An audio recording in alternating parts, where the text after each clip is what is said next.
What's up everybody, my name's Trey and welcome to another video. Now, what do you envision when somebody asks you what does the American dream look like? Well, personally, I think of being married, having a couple of kids, having two beautiful huskies, and owning my home. Now, you have to understand that not everyone's picture of the American dream is the same, but I would think that everyone kinda has the same concepts in it, like owning a house. Or maybe not. Because you probably also heard that when you're renting, you're essentially making someone else rich. But is that really the case? So in this video, I'll be going over the pros and cons when it comes to renting versus buying a house. And if you stay to the end of this video, I'll actually be going over a tip that you can use to get started in real estate and creating passive income. So make sure you stay tuned to that. But before we get into this video, if you are new to my channel, make sure you hit the subscribe button and the notification bell to get notified every time I post a video. And make sure you smash that like button. Well, don't do it too hard because I don't want you to hurt it because it is a little sensitive. But make sure you give this video a like because I would really appreciate it. And with that being said, let's get into that intro, baby.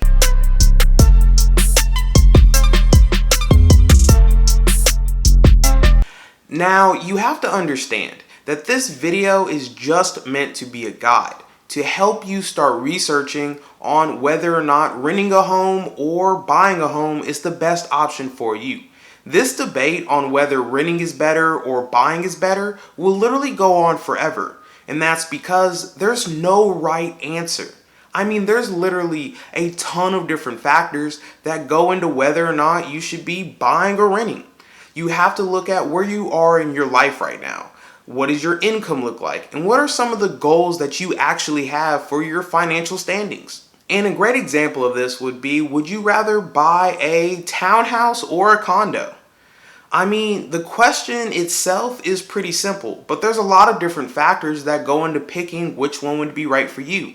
Do you want to have a yard where your dog can run around and your kids can play? Or do you want to be attached to a 24-hour gym that you can go to at a moment's notice? Or do you like DIY projects and like to get your hands dirty? Or are you someone that likes the convenience of someone else repairing any issues that you might have with your place? It really boils down to, what do you necessarily want out of the place that you are actually living in? But to break that down even a little bit more, let's get into the pros of renting first, and then we'll go into some of the pros that come with actually owning a home. Now, depending on who you ask, you're going to get a lot of very different opinions about this question. If you listen to someone like Gary Vee, for instance, who's a super successful entrepreneur, he says that way too many people in their 20s and 30s are buying a home. And it is because of this reason that they don't have enough money to invest in other areas of their financial picture. He explains that if you're somebody that wants to be an entrepreneur, or you're somebody that wants to build passive income to the point where you can really do whatever you want whenever you please, that worrying about buying a house should be the last thing on your mind. You really need to be focused on putting all the capital that you can afford into investing into building a business, the stock market, or even real estate. If you listen to Robert Kiyosaki, author of Rich Dad Poor Dad, probably one of the most important books when it comes to understanding how money actually works, he refers to a home as the biggest liability that someone can possibly own. And that's because every single month, it's just draining you of money. Money that you could be using in other areas of your life to increase your net worth. Now, you also have to understand that we're not talking about a house in the sense of buying up multiple houses and renting them out. We're talking about buying a home as if it's your primary residence. So, throughout my research, and based on not only these two opinions, but other opinions of extremely wealthy people, they almost never recommend that you buy a home. Well, they do if you're extremely well off, in the sense that you have a very stable income and you have a lot of money saved up. I mean, I even talked to some mortgage lenders and the majority of them are renting their homes. And that's because they say that buying a house is a complete waste of money, which is really weird when you think about it, because it's their job to help other people buy a house. That's something to think about for you people. Something to think about. So, based on these opinions of home ownership, you're really better off living at home with your parents. I mean, well, if your parents allow that, that is. The next best option that you can take is renting somewhere that is very inexpensive. And this is because it gives your money a chance to grow and appreciate in value until you actually have enough of it to transition into the home buying process. But with that being said, what are some other advantages to renting compared to buying a home? Now, the first pro that we're going to be talking about when it comes to renting your home instead of buying your home is the fact that on average, people move more than 11 times in their lifetime. Now, this is extremely important to keep in mind because most people, especially millennials, we really love the freedom to be able to pick up and move if new or better opportunities present themselves. Maybe you got offered a new job in a different city, or you're moving to be in a relationship with somebody else, or maybe you just want to change the scenery. It makes it pretty easy to do this if you're renting. For most lease agreements, they're either a year or a 2-year contract in which at the end of the contract, you can decide to renew your lease or move somewhere else. Now, this is extremely hard if you own a home, and that's because you might have a 30-year mortgage. Now, what exactly are you going to do if it's only year 3 of your mortgage and you need to move for your job? I mean, it's not the easiest thing in the world to find a tenant or sell that house on the market because these processes are not necessarily the fastest. So when you're renting, you really have that flexibility to pick up and move if you really need to. Now, the second pro that we're going to be talking about when it comes to renting your home instead of buying your home is the fact that, well, homes are expensive. And if you're someone that's entering into a mortgage contract, you might really be stressing yourself out when it comes to how you're going to be paying your mortgage each and every month. Now, on the flip side, renting in most places in the US is a lot cheaper than actually owning a home. You also have to remember that renting isn't permanent. You can take a few years in which you live at home with your parents, or you're renting a small condo and you're starting to save up a lot more money that you can then use to buy a house later on down the road. So you want to take a hard look at your finances because if buying a home makes your finances turn completely upside down, then it's simply not a smart idea for you yet. But it can be a really good idea down the road once you have the ability to do so.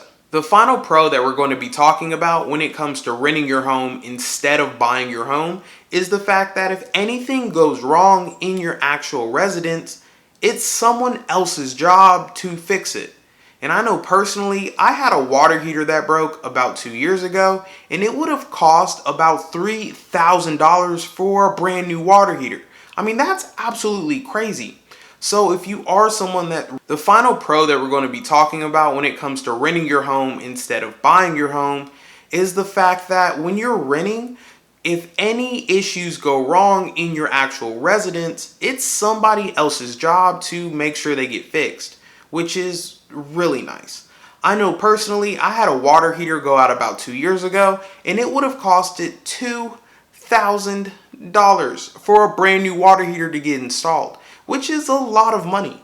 So if you are somebody that's looking to buy a house, you definitely need to have a lot of money saved up. Because if anything goes wrong, it's only on you to actually fix those problems. However, if you're renting, you can basically sit back, let your landlord fix all the issues, and save all that extra money so that one day you can buy a house or start a business or use it for really anything that you want to. Now, what do people on the flip side of this argument actually say? Well, if you listen to financial expert Dave Ramsey, he says buying a home is the best investment that you can make. And that's because eventually the house will be paid off. And there's a lot of different things that you can do with this asset. If you're someone that's near retirement and you need more money, the first thing you can do is sell off your house. You can then use this money to stabilize your retirement. Or maybe you're somebody that wants to create generational wealth. One way you can do that is by passing your house down throughout the generations. This ensures that people throughout your lineage will have an asset that will continue to appreciate in value, which is really nice. Another pro that we're going to be talking about when it comes to buying your home instead of renting your home is the fact that your mortgage rates are basically going to stay the same for the entire length of your mortgage. And this is really nice and something that renters definitely can't say. And that's because at the end of their lease, they basically have to enter into an entirely new contract, which they can see their rents fluctuate depending on what the economy looks like at that point in time. I actually have some friends that wanted to stay at the same place that they were renting, but in their new contract, their rent jumped up almost $400. So they had to spend a lot of time and effort finding a new place to rent that would be within their budget. The last pro that we're going to be talking about when it comes to buying your home instead of renting your home is the fact that you can really look to build some lifelong friendships. And that's because mortgages are such a long period of time that most likely wherever you're buying a house at, other people are buying their houses too. So everyone's basically stuck with each other, which is kind of nice because you can start developing your network because you're going to different events in the community and you're interacting with your neighbors. This ensures that you always have a support system, and if you're someone that's looking to have children, you can make sure that there are more than just your eyes, making sure that your child is doing the right thing and not getting in trouble. So having peace of mind for not only your support system but also your family is almost priceless. Now, if you made it this far in the video, I'll actually be going over a genius way in which you and a few of your friends can get started in real estate. Now, this is definitely not for everyone, and you'll see why that is here shortly. Now, basically, what you're going to do is enter into a contract in which you buy a house, let's say a 3-bedroom house. And you're going to have yourself and 5 other people move into that house. So yes, you're having 6 people live in a 3-bedroom, so it will be a little cramped. But in the long run, you all will save money. Basically, what you're going to do is collectively, you're going to pay more money than what your mortgage is every single month. Let's say, for instance, the mortgage on the house is $1,200. Well, the 6 of you are going to pay anywhere between $2,000 and $3,000 every single month to get that mortgage paid off faster. When this mortgage becomes paid off and you actually own the asset, you're then going to rent it out. And everybody that actually lived in the house and helped you pay off the mortgage will get a percentage of the income that it generates from the renter. This is a great idea because not only are you able to live with your friends and really start developing your real estate portfolio, but you're also being able to do this on pennies on a dollar, which is really amazing to think about. So if you learned something new in this video, make sure you hit that like button. And if you are new to my channel, basically I make videos about how you can make money online, diversify your income, and I'll be talking about financial news as well because that's really important. So if that's something that interests you, make sure you hit the subscribe button, and I'll see you in the next video. Peace.